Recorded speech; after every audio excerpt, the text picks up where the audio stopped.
At the root of most media we consume, there usually lies some sort of firm narrative foundation.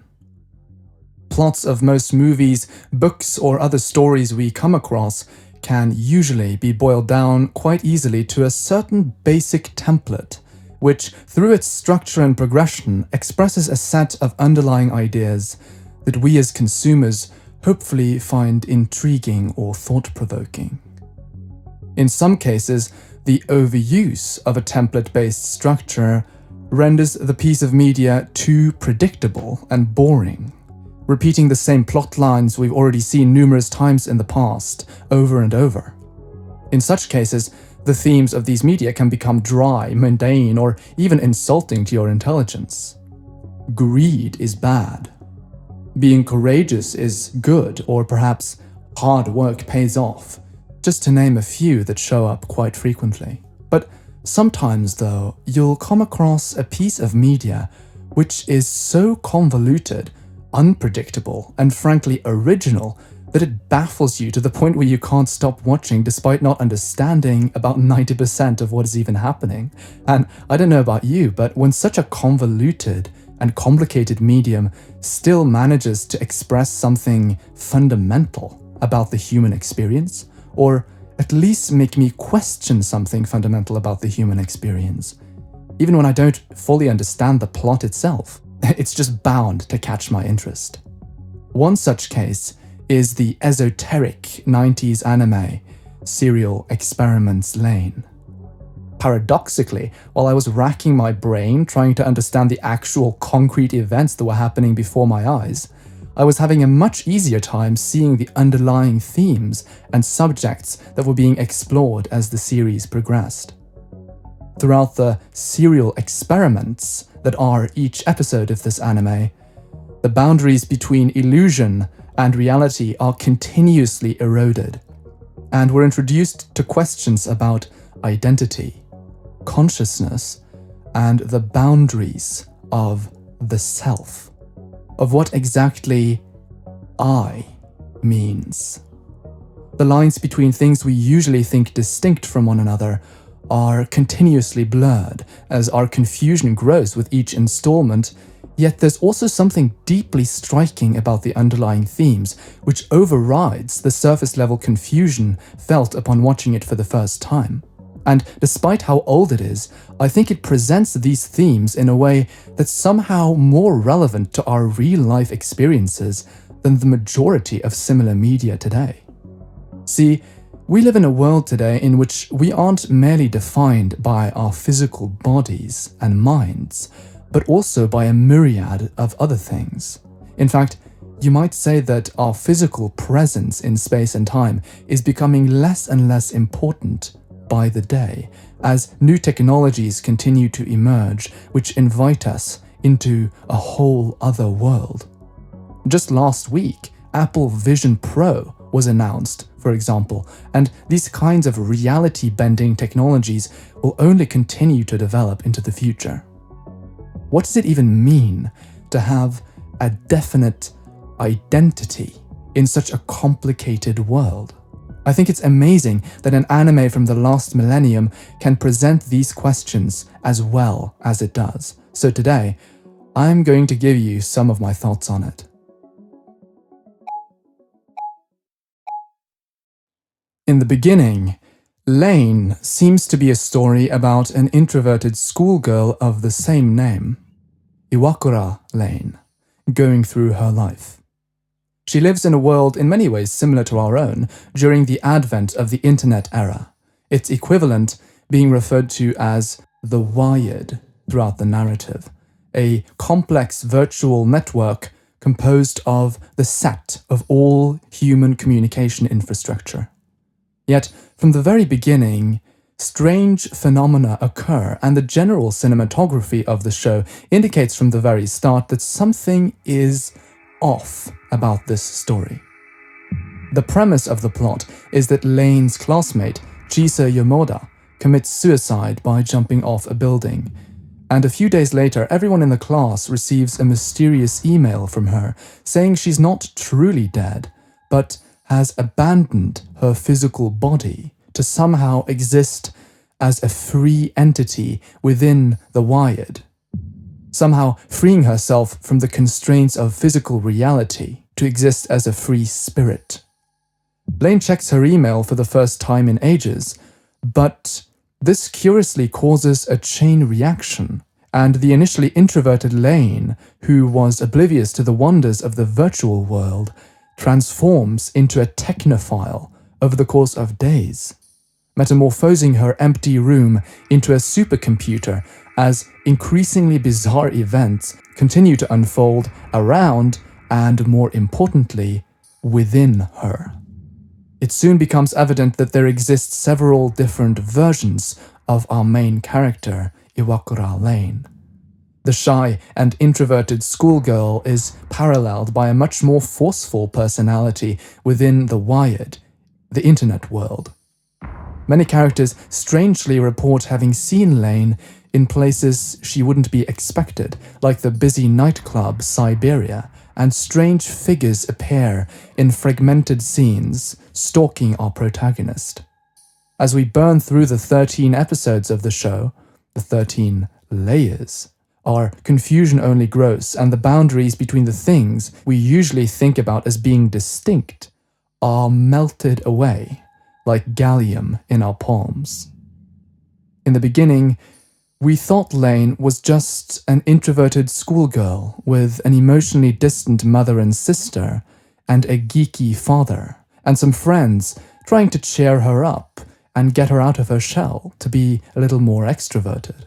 But everything familiar is stripped away, and it begins to seem like Lain's parents weren't really her parents at all.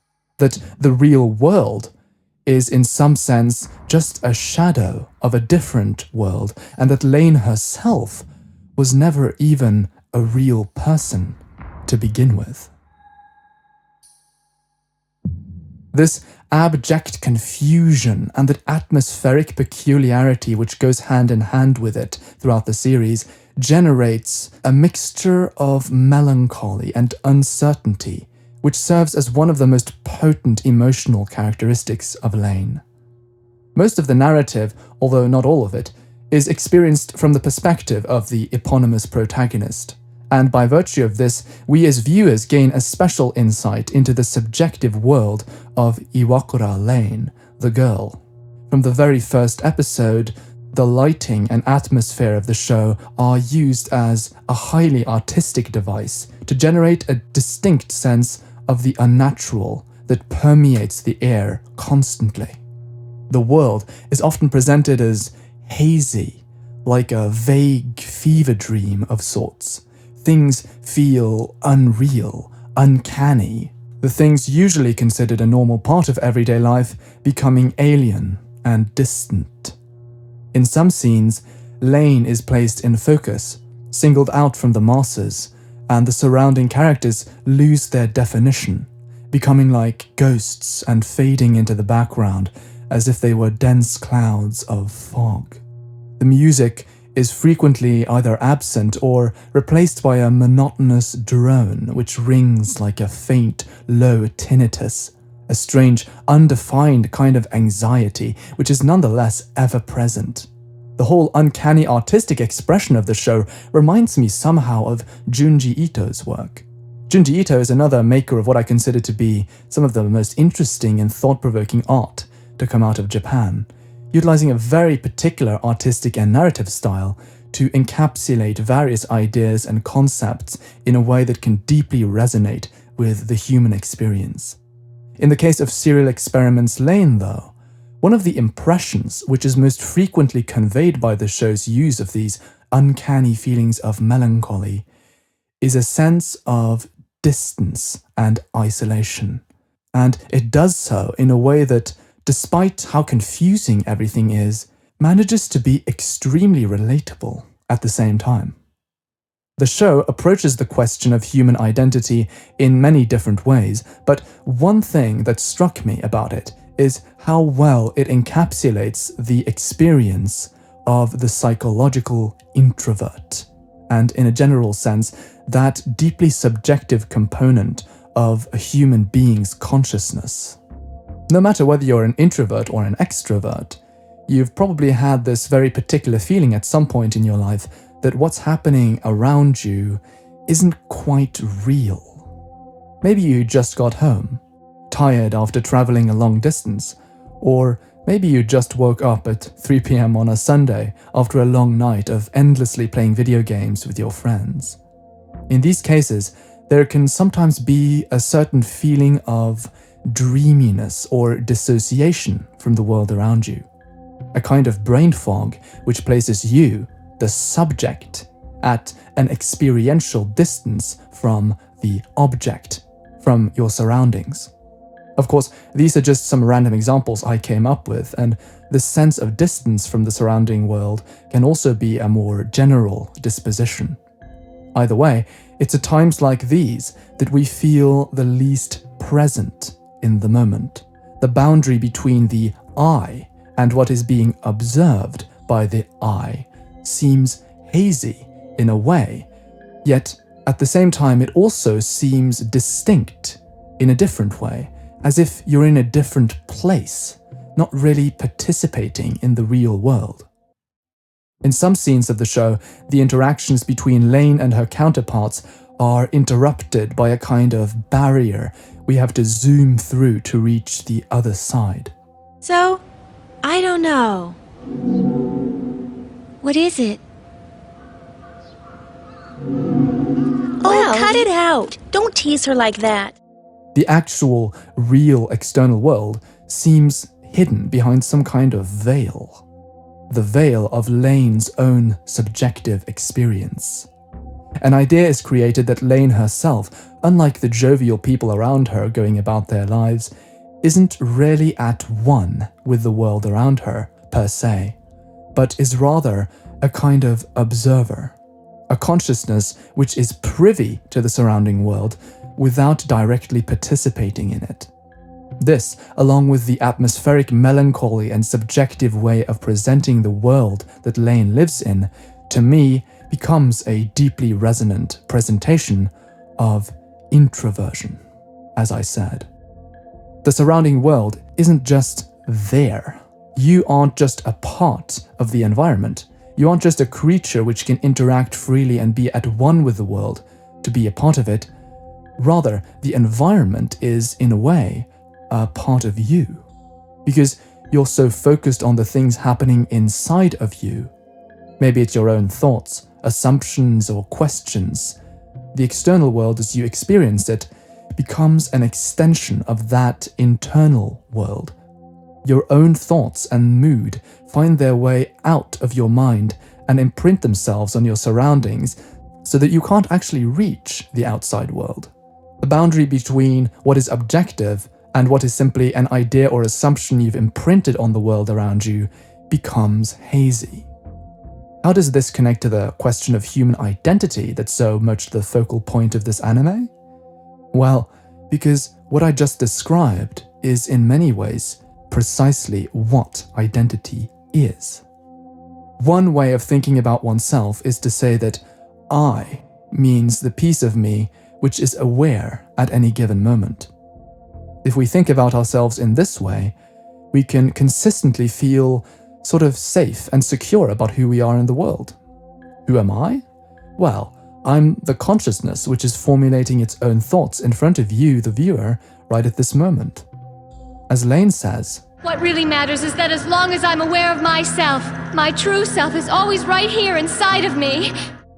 But if we think about the last point I made, is that really all I am? If I see the external world through a lens created in my internal world, doesn't this mean that the external world is sort of a part of me as well? Is the external world as I see it ever truly external? And if not, how can I possibly say that all I am is I, the consciousness?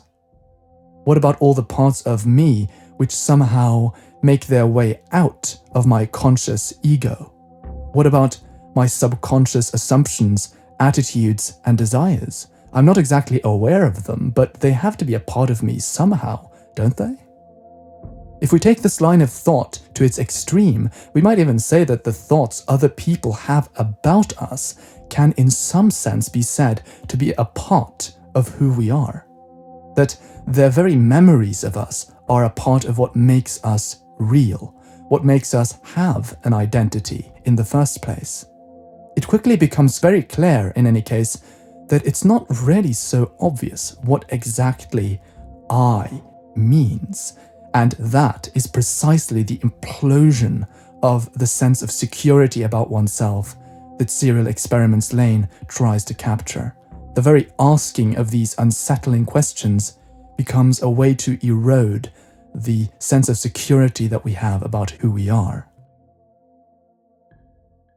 Other than the very broad concept of identity itself, the other theme which is most prominently explored throughout the series is this idea of everything being connected somehow. Like I said, in Serial Experiments Lain, there exists a world parallel to what we often call the quote-unquote real world, known as the wired. On the surface, it seems awfully similar to the internet as we know it, with everyone owning a Navi, or computer basically, allowing for this unprecedented level of connection between all the disparate people and parts of the world that we're so very familiar with today. Yet, in Lain, this wide-spanning network isn't just a digital or electronic interface, but also a psychological one. Throughout the show, we're occasionally shown snippets wherein we learn about certain real-world events and scientific ideas or developments which are highly relevant to the thematic content of the series. And there's one such idea in particular which I think encapsulates the whole thematic role played by this alternative internet. In episode 9, we're introduced to the concept of Schumann resonances, which are these resonances or peaks in specific frequencies of the electromagnetic field spectrum of the Earth, caused mainly by thunderstorms. It's explained that these specific frequencies happen to overlap with the frequencies of human brain waves, and the idea is posited that as the human population approaches the number of neurons in the brain, these Schumann resonances will form the basis for a kind of network that spans the entire human population and potentially generate a planet-wide consciousness as a byproduct of this, just as the set of all the neurons in our brains somehow generate our consciousnesses. Douglas Rushkoff proposes that the consciousness of the Earth itself might be awakened when all humans on Earth become collectively networked and resonate at the same frequency. It's an incredibly thought-provoking, albeit rather pseudo-scientific idea, but the key thing to take away here is that in Serial Experiments Lain, the internet isn't just some convenient tool we can use to get in touch with people and information we otherwise wouldn't. It's not just a set of electronic nodes and connections, it's a network connecting the psyches, the very minds of all the people on the planet. And as it expands, the virtual world intertwines more and more with the real world, not just figuratively, but indeed quite literally. Parts of the wired can interact with the real world independently of any electronic devices, and it seems increasingly like the wired isn't just an extension of the real world, but more so a world of its own, with just as strong a claim to being real as the quote-unquote real world. This motif of connection thoroughly permeates the whole show, just like that sense of melancholy.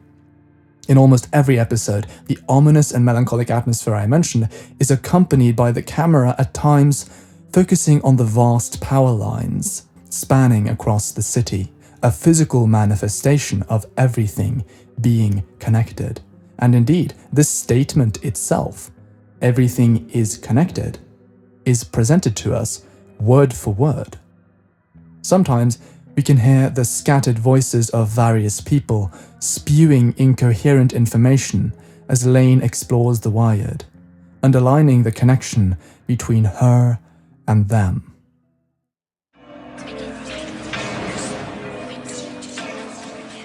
It's just too dangerous.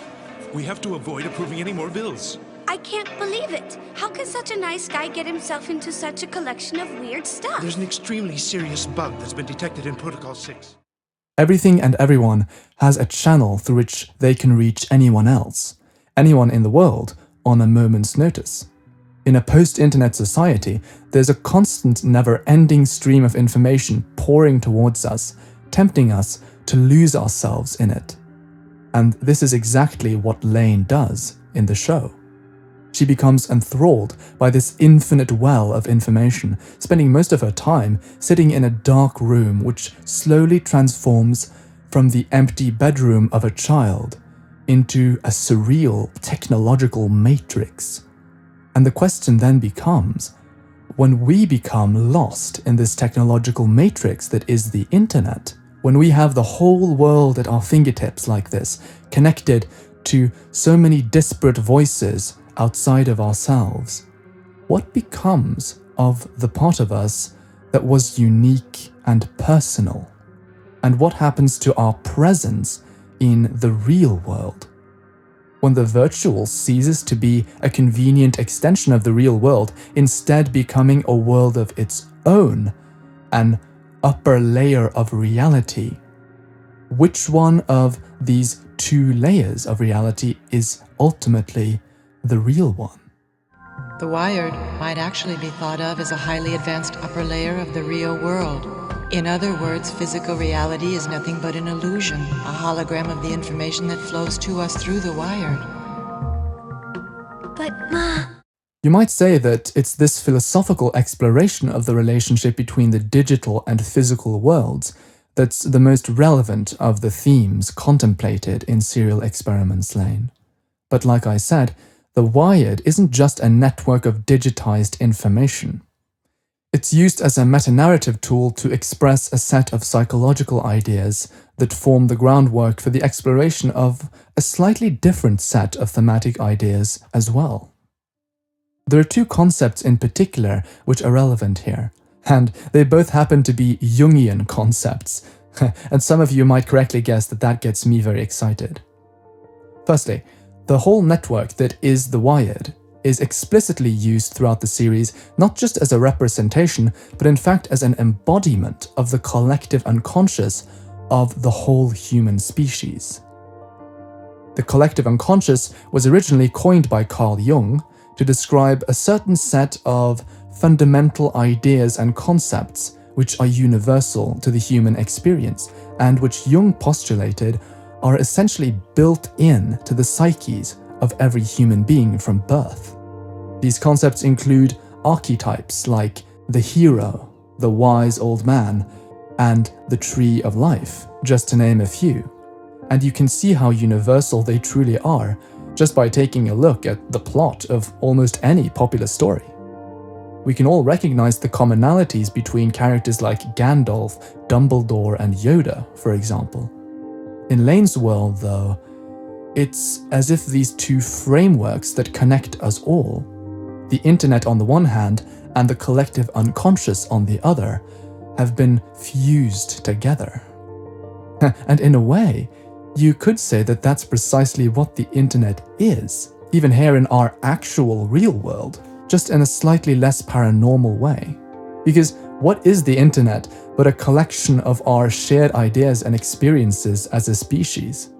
A parallel dimension where every imaginable aspect of the human experience can be collected, disseminated, and accessed freely by anyone. I mean, even this video you're watching right now is an example of just that. The internet is a psychologically groundbreaking phenomenon as well as a technical one, which has changed the way we think about everything. Just as Lain essentially predicted in 1998, a whole new dimension of human experience has indeed opened up as a result of the integration of the internet into every part of our lives, for better or worse. So then, if you look at it from this angle, the idea that the psychological and virtual worlds are one and the same starts to seem less outlandish when you think about it. Again, Lain manages to blur the lines between the things we're so used to thinking distinct from one another. But While the wired itself can be thought of as the collective unconscious, the relationship between the wired and the real world also embodies another Jungian idea, which I've in fact talked about in another video, namely the psychological conflict of opposites. This is an idea that basically says that the human psyche isn't just a monolithic thing going about its monolithic day without any doubts or struggles, but is in fact made up of a set of opposing forces that are constantly at odds with one another, in a state of flux, fighting for control over you as a whole. It's actually quite amazing how universal this idea is, and there are a plethora of different ways you can use it to understand things. But one of the most basic ways we can use it, and one which happens to be very relevant to Lain, is in order to understand how the different specific psychological drives and tendencies within us interact with one another and fight for control over our conscious actions and behaviors. Like I said, there are two main versions of Lain, with different personalities and behavioral patterns that appear in the story. An introverted schoolgirl who struggles with social interaction, the real-world Lain, and a much more forceful personality which manifests in the wired, the Lain of the wired. But in fact, there's also a third Lain, and this is the one that makes things really interesting. In episode 8, we learn that one of Lain's friends, Alice, thinks Lain has been spying on her in the wired, taunting her and spreading rumors about her crush on one of the teachers at the high school they both go to. The real-world Lain is completely unaware of this, and it's made clear that this new Lain has a personality radically different from both the real-world Lain and this Lain of the wired that I mentioned, having a rather sadistic streak as she takes pleasure from the discomfort her actions bring to Alice. These three versions of Lain essentially embody the psychological concepts of the ego, id, and superego, as coined by Sigmund Freud, once a colleague of Jung's. The Lain of the wired is the superego.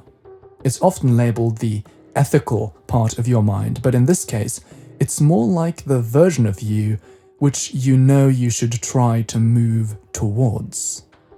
Most of us have certain traits which we have too much of or too little of. And one of the ways of thinking about the superego is as the version of yourself which lacks the weaknesses the real you has as a result of those traits. The Lain of the real world is extremely shy and introverted, so her direction of growth, her superego, is a version of herself who is more social and forceful, someone with presence who participates more rather than just observing the world around her, an extrovert, in other words.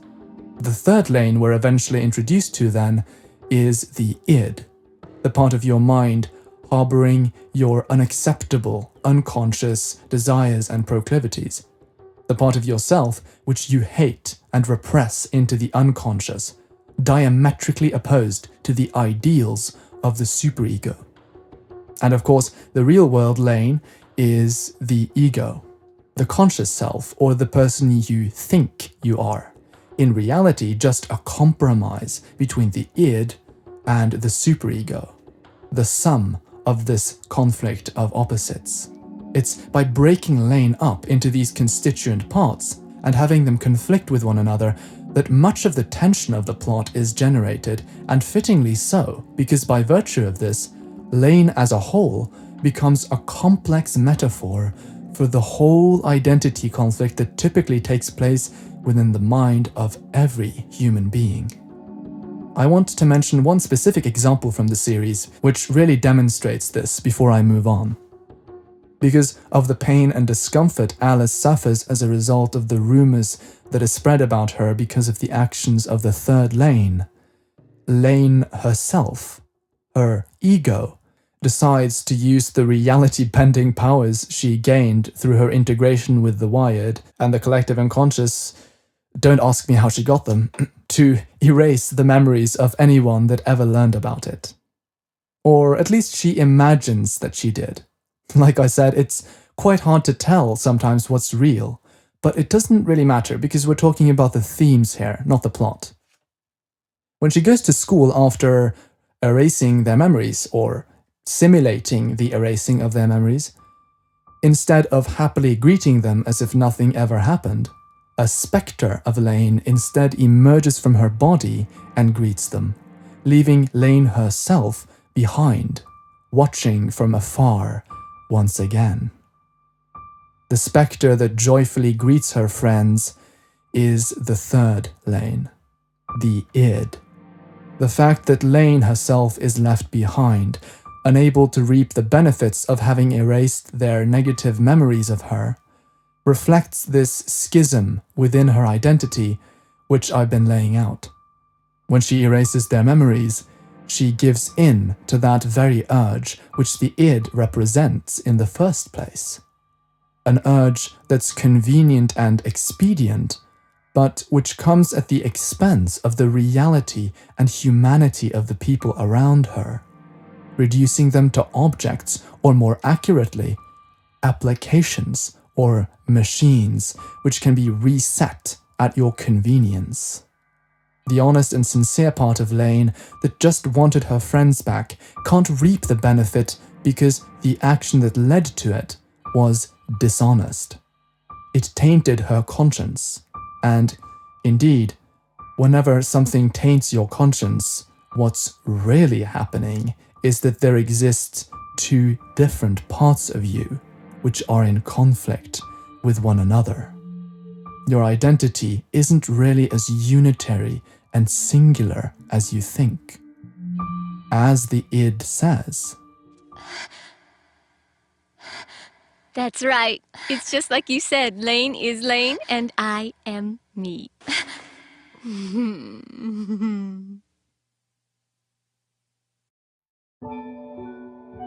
we can now see that there's much more than one way in which your identity is built on a house of cards. We don't just have to worry about who we are in relation to other people and the world around us, we also have to worry about who we are in relation to the different components of our own minds. Just as there's a real world and a virtual world, there's also a conscious and an unconscious, an honest part and a dishonest part, and a crystallized part in the form of your individual consciousness, as opposed to the dispersed, unfocused collective unconscious.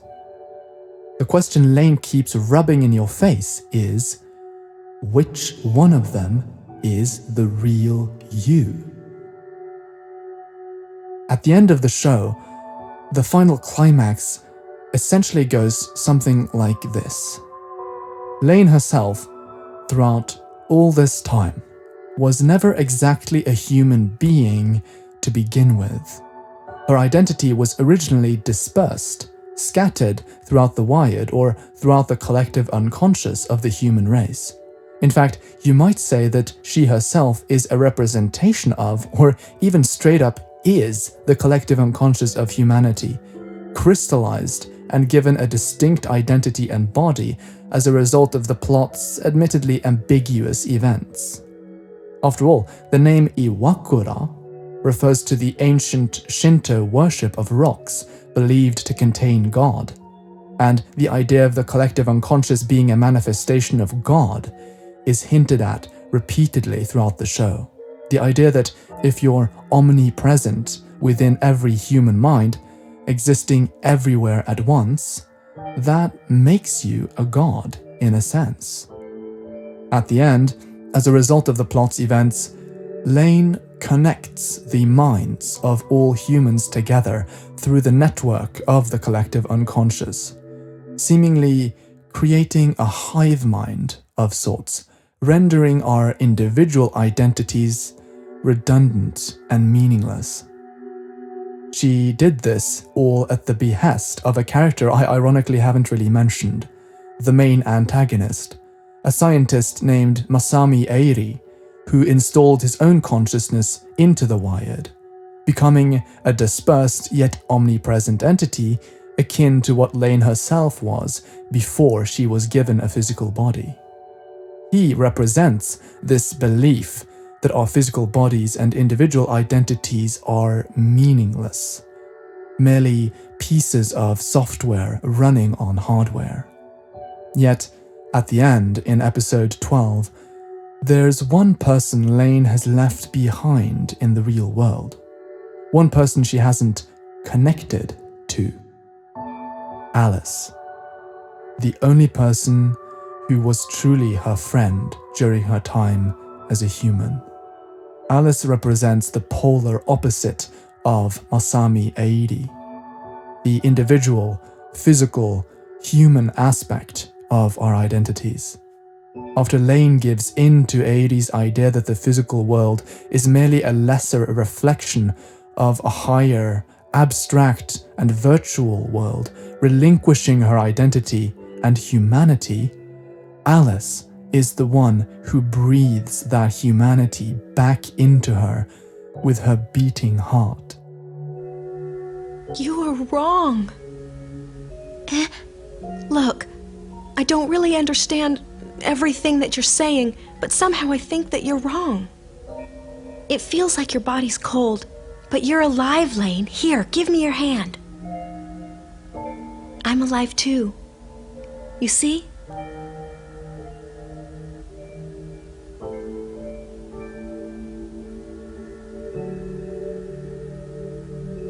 My heart, beating, beating, beating, beating, beating, beating, beating.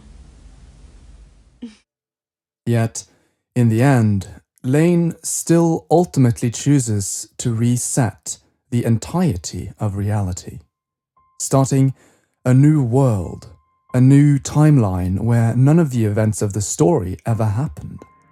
A timeline where the scientist Masami Airi never installed his consciousness into the Wired, and Lain never connected all of humanity. A timeline in which she herself was never a person in the first place. She relinquishes herself and makes everyone, including Alice, forget her, once again becoming the omnipresent yet nameless, formless being traversing the collective unconscious that she was before, so that everyone else can live their individual human lives without her, and so that Alice can finally be happy. It's a deeply bittersweet ending, and to me, it leaves no clear conclusion to the question of identity. What makes you real? Is it your physical body? Is it your awareness, or the memories that people have about you? Or can you exist without anyone else ever knowing about you, without ever having a body or even a distinct consciousness? Lain gives us no clear answer to this question. It's confusing, at times seemingly contradictory and borderline incomprehensible, yet it somehow presents the problem in a way that manages to be deeply resonant in spite of all that, whilst predicting the effect the internet has had on us in the process, I might add. It's so incredibly original and explores so many different nooks and crannies of identity that I'm sure some part of it at least resonated with you too. Whether it be that feeling of not being present in the moment that the atmosphere conveys so well, the uncertainty about the boundaries between your physical self and your virtual self, or perhaps the conflict between all those opposing parts of your mind, which we all experience every day. And although I'm still sitting here with that same feeling of melancholy that I experienced at the beginning of the show after watching the ending, I think that feeling of resonance, perhaps you might even call it Schumann resonance, that I'm left with, is more than enough to make Serial Experiments Lain a truly formidable piece of art. Thanks so much for watching. This video was a rather difficult one to make, mostly because there are still so many questions that I have about the story and its details that are unresolved. But I hope I at least managed to capture some part of what makes Lain meaningful. If you enjoyed the video, consider pressing those 2 buttons down there, and even more importantly, leave your thoughts in the comments because I really want to know what you think about Lain and her story. About what you took away from it all. If you watched this video before watching Lain, I recommend giving the original series a shot as well, to see if you agree with anything that I've said. And I'd also love to hear if you have any suggestions for what to cover next. Until then though, I hope you were just as bamboozled as I was by this story, and I'll see you next time.